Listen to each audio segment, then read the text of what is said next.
Palavra da Verdade. Devocional de 24 de novembro. A importância da meditação cristã. Bem-aventurado o homem que não anda no conselho dos ímpios, não se detém no caminho dos pecadores, nem se assenta na roda dos escarnecedores. Antes, o seu prazer está na lei do Senhor, e na sua lei medita de dia e de noite. Salmo 1, versos 1 e 2. A prática da meditação não está circunscrita aos cristãos.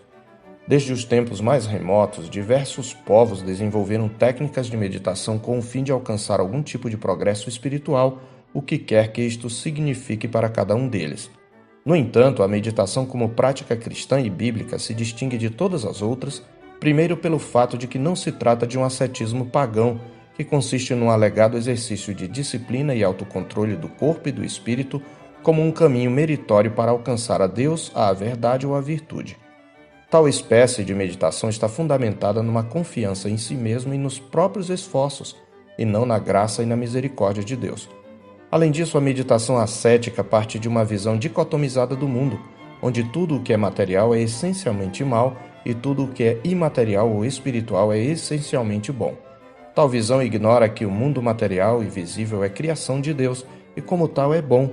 O mal não existe no mundo por causa de sua materialidade, mas pela presença do pecado. O ascetismo ignora igualmente que o espírito humano também foi atingido pela queda, e como tal não é puro em si mesmo, sem contar que Satanás, um ser puramente espiritual, é mau por natureza. Nesse sentido, nem tudo o que é espiritual, no sentido de ser imaterial, é essencialmente divino.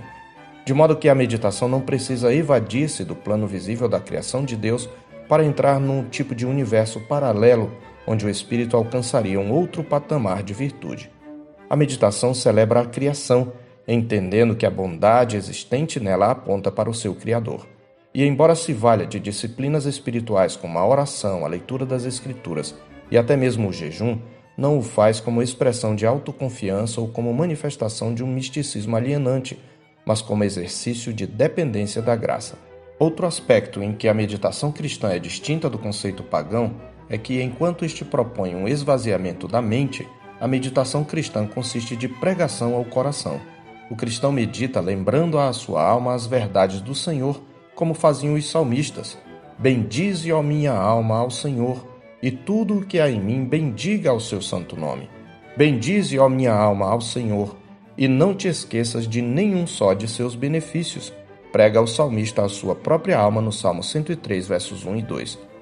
Quando examinamos os termos bíblicos ligados à meditação, verificamos que, tal como em nossa língua portuguesa, trazem, grosso modo, o significado de pensar sobre ou refletir.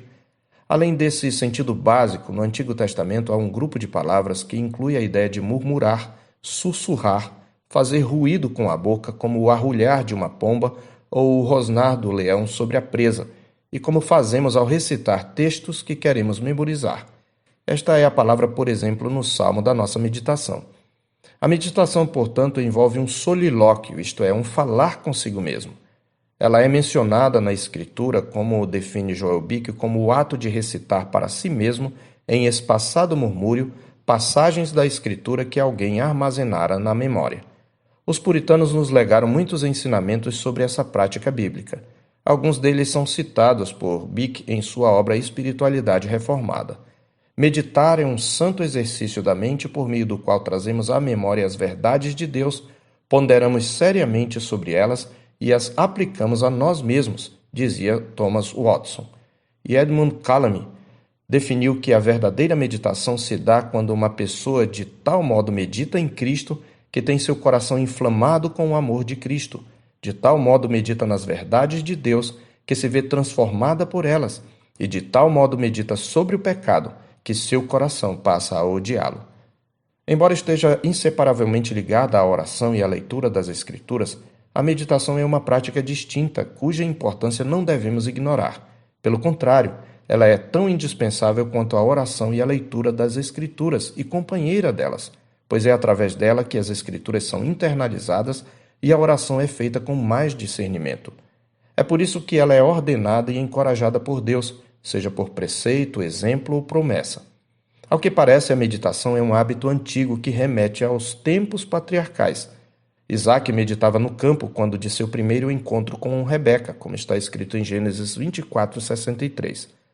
Após transmitir ao povo as últimas instruções da parte do Senhor ao final de seu cântico de despedida, Moisés exortou: aplicai o coração a todas as palavras que hoje testifico entre vós, para que ordeneis a vossos filhos que cuidem de cumprir todas as palavras desta lei, porque esta palavra não é para vós outros coisa vã, antes é a vossa vida, e por esta mesma palavra prolongareis os dias na terra a qual, passando o Jordão, ides para a possuir. Deuteronômio 32, 46 e 47. Do mesmo modo, diante do desafio de suceder o grande legislador e liderar o povo na conquista da terra da promessa, o Senhor mostra a Josué que uma só coisa era necessária. Ele diz em Josué 1, versos 7 e 8: tão somente ser forte e muito corajoso, para teres o cuidado de fazer segundo toda a lei que meu servo Moisés te ordenou. Dela não te desvies nem para a direita nem para a esquerda, para que sejas bem-sucedido por onde quer que andares. Não cesses de falar deste livro da lei. Antes medita nele dia e noite, para que tenhas cuidado de fazer segundo tudo quanto nele está escrito. Então farás prosperar o teu caminho e serás bem-sucedido. E, conforme o texto da nossa meditação, o homem de Deus não se define apenas pelo mal que ele rejeita, a saber, andar no conselho dos ímpios, deter-se no caminho dos pecadores ou assentar-se à roda dos escarnecedores, mas também por aquilo em que ele se deleita, a lei do Senhor, na qual ele medita de dia e de noite. Não é sem razão que ele é comparado à árvore plantada junto à corrente de águas, que no devido tempo dá o seu fruto e cuja folhagem não murcha, e tudo quanto ele faz será bem-sucedido.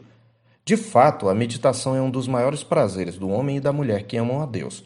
O homem piedoso, ainda que cercado de exércitos, terá uma só preocupação: uma coisa peço ao Senhor e a buscarei, que eu possa morar na casa do Senhor todos os dias da minha vida, para contemplar a beleza do Senhor e meditar no seu templo.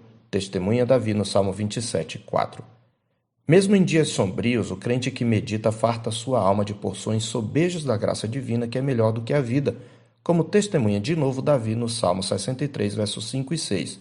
Como de banha e de gordura farta-se a minha alma, e com júbilo nos lábios a minha boca te louva, no meu leito, quando de ti me recordo e em ti medito, durante a vigília da noite. Em seu anseio pelo Senhor, o justo madruga para estar a sós com ele na meditação da sua palavra, tal como o salmista no Salmo 119 e 148. Os meus olhos antecipam-se às vigílias noturnas, para que eu medite nas tuas palavras. O próprio Filho de Deus, em seus dias terrenos, não dispensava os momentos a sós com o Pai. Em sua atarefada agenda, ele e seus discípulos nem tinham tempo de comer, como Marcos diz no capítulo 4, verso 20. Contudo, nada em sua agenda jamais ocupou o lugar dos momentos a sós com o Pai. Tendo-se levantado, alta madrugada, saiu, foi para um lugar deserto e ali orava, diz o mesmo Marcos no capítulo 1, 35. Apesar da menção à oração, como judeu, Jesus certamente incluía a meditação nesses momentos. Considerando que meditação é mais do que a leitura, precisamos resgatar a prática da meditação com o mesmo zelo com que oramos e lemos as Escrituras. Nesta perspectiva, é oportuna a advertência de Joel Bick em sua obra já citada. Ele observa: um dos entraves ao crescimento entre os cristãos atuais é o nosso fracasso em cultivar o conhecimento espiritual. Falhamos em dar mais tempo à oração e à leitura da Bíblia e temos abandonado a prática da meditação. E acrescenta: como o óleo lubrifica a máquina, assim a meditação facilita o diligente uso dos meios de graça, ler a Escritura, ouvir sermões, orar e todas as demais ordenanças de Cristo. Aprofunda as marcas da graça, arrependimento, fé e humildade, e fortalece as relações de uns para com os outros, amor para com Deus, para com os irmãos de fé, bem como para com o próximo em geral.